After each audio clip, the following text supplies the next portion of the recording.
Hello students. हम लोग प्रशासन में प्रशासकीय चिंतकों के बारे में पढ़ रहे हैं। उन विचारकों के बारे में पढ़ रहे हैं जिनके अध्ययन ने, जिनके लेखन ने, जिनके मार्गदर्शन ने लोक प्रशासन विषय को समृद्ध किया।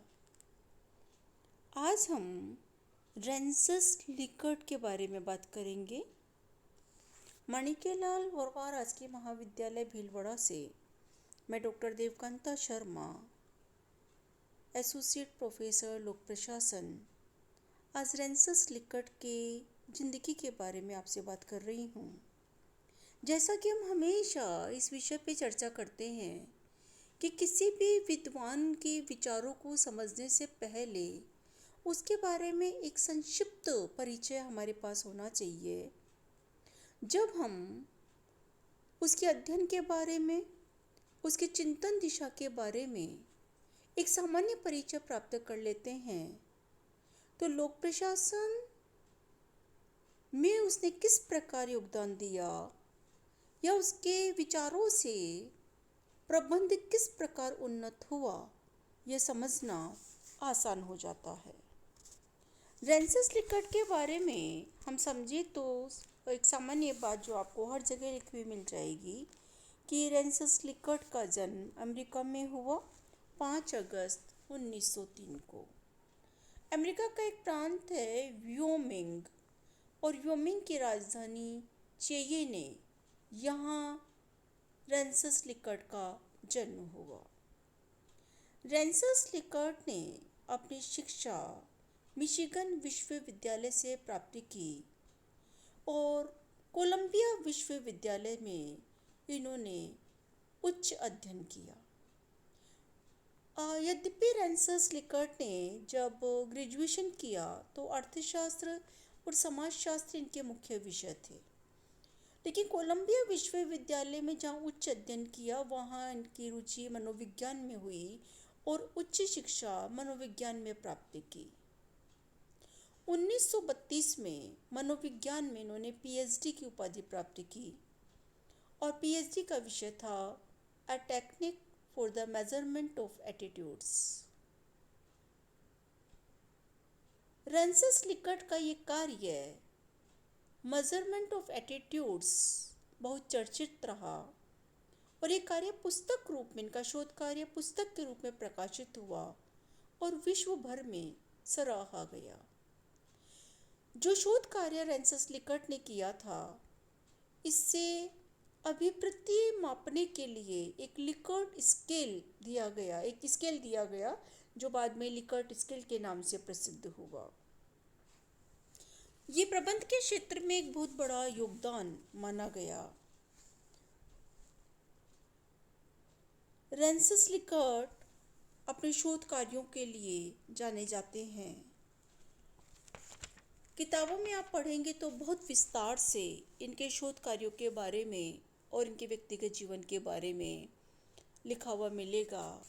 रेंसस लिकर्ट ने अपने क्लासमेट जैन गिब्सन से विवाह किया और गिब्सन का काफ़ी सहयोग रहा रेंसस लिकर्ट के शोध कार्यों में।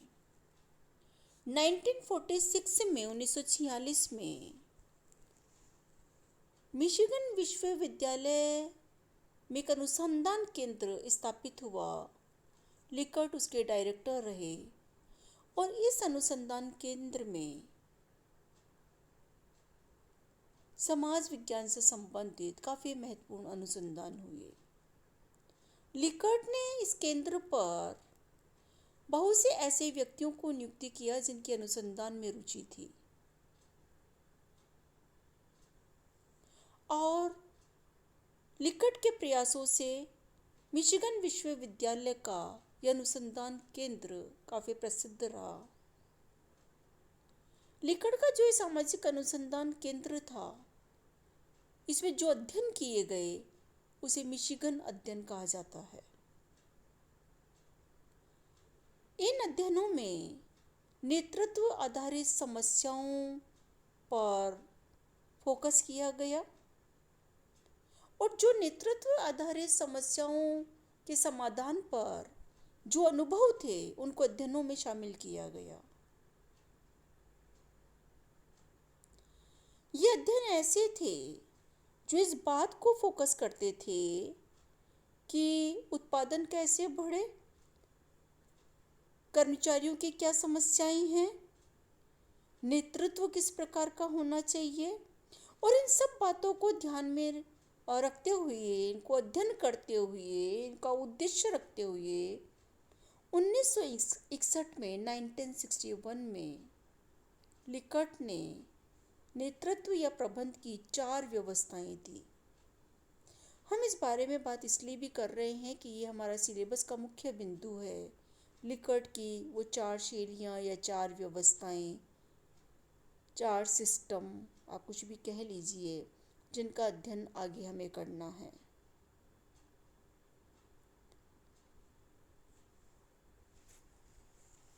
मनोविज्ञान के प्रोफेसर होने के नाते लिकर्ट को कर्मचारियों के मनोविज्ञान को, नेता के मनोविज्ञान को, मतलब जो नेतृत्व कर रहे हैं, राजनेता यहाँ अर्थ नहीं है, संगठन के जो प्रबंधक है, उनके व्यवहार को समझना आसान रहा क्योंकि मनोविज्ञान में वो पीएचडी कर चुके थे। लिकर्ट ने एक और मॉडल दिया जिसे हम लिंकिंग पिन मॉडल कहते हैं या कनेक्टेड पिन मॉडल भी कह सकते हैं। किताबों में दोनों ही शब्द लिखे हुए मिलते हैं। ये लिंकिंग पिन मॉडल की संगठन में संघर्ष की, तनाव की स्थिति होती है तो क्राइसिस मैनेजमेंट कैसे किया जाए, इस पर फोकस करता है। लिंकन ने अपने शोध कार्यों से प्राप्त निष्कर्षों को पुस्तकों में लिखा और उनकी बहुत प्रसिद्ध पुस्तकें 2 हैं। एक पुस्तक जो 1961 में आई, न्यू पैटर्न्स ऑफ मैनेजमेंट। ये न्यू पैटर्न्स ऑफ मैनेजमेंट वो किताब है जिसमें लिंकन ने उन 4 व्यवस्थाओं के बारे में बात की, 4 प्रकार की प्रबंधकीय शैलियों के बारे में बात की। दोनों बातों का मतलब एक ही है। दूसरी किताब जो वो चर्चित रही 1967 में आई, the human organization, its management and value, ये एक महत्वपूर्ण किताब थी। गिब्सन अपनी पत्नी के साथ भी उन्होंने एक किताब लिखी जो 1976 में आई, 1976 में, new ways of managing conflict. इस किताब के लेखक रैंसस लिकर्ट और उनकी पत्नी गिब्सन लिकर्ट थी। रैंसस लिकर्ट का जो मुख्य चिंतन था वो मानवीय विकास पर आधारित था।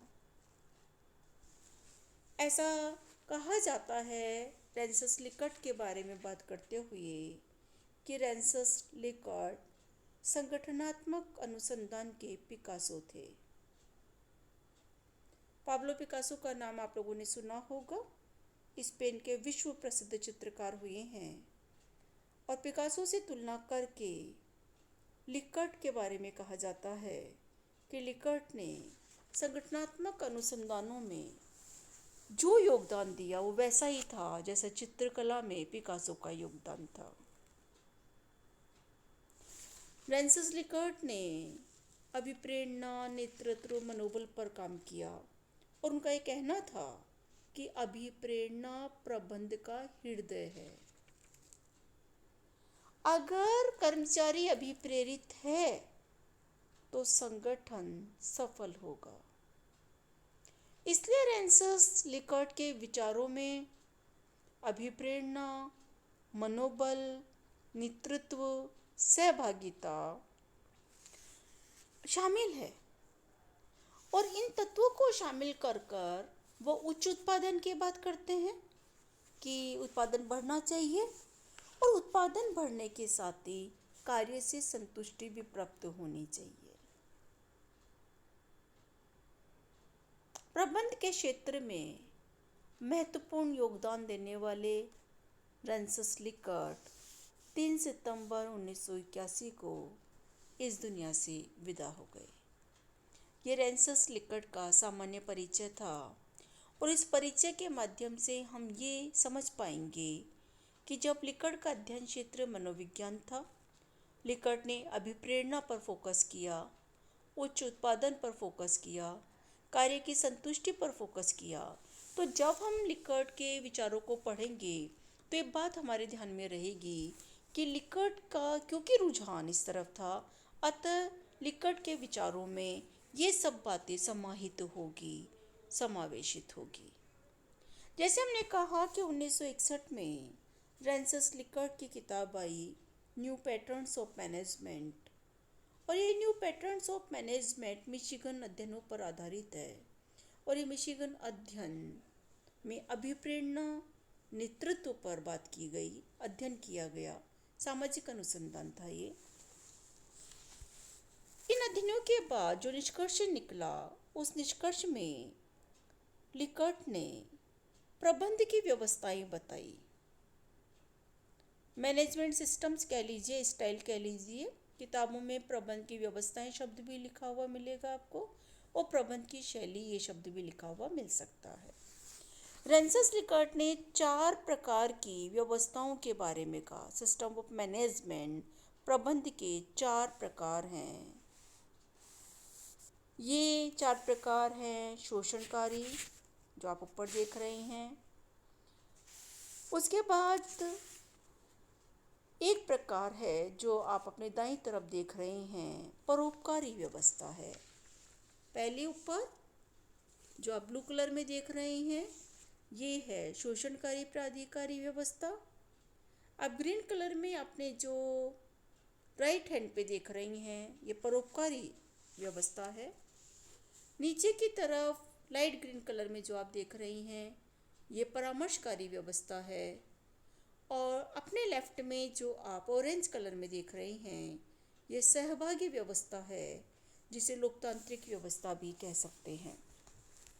यहाँ हमें सिर्फ ये देखना है कि लिकर्ट 4 व्यवस्थाओं की बात करते हैं।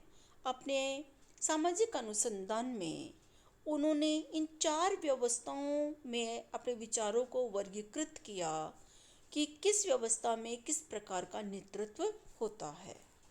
हम इन व्यवस्थाओं के बारे में अगले वीडियो में बहुत डिटेल से पढ़ेंगे कि किस व्यवस्था की क्या विशेषताएं हैं और इस व्यवस्था पर लिकर्ट के क्या विचार हैं। मैं उम्मीद करती हूँ कि आप फ्रांसिस लिकर्ट के इस परिचयात्मक व्याख्यान से, इस वीडियो में फ्रांसिस लिकर्ट से परिचित हो गए होंगे। साथ ही मैं चाहती हूँ, जैसा कि हम हमेशा बात करते हैं, कि आपको फ्रांसिस लिकर्ट के बारे में किताबों में पढ़ना चाहिए। फ्रांसिस लिकर्ट के व्यक्तित्व को, कृतित्व को और समझने का प्रयास करना चाहिए। यूट्यूब पर फ्रांसिस लिकर्ट पर और भी बहुत सारे वीडियो हैं। बहुत विद्वानों ने फ्रांसिस लिकर्ट को बहुत विस्तार से समझाया है। आपको उन वीडियोस को भी देखना चाहिए, समझने का प्रयास करना चाहिए। और जब कभी भी आप में और जिज्ञासा यदि हो तो आप अपने टीचर से बात कर सकते हैं। तो आप इसको पढ़िए।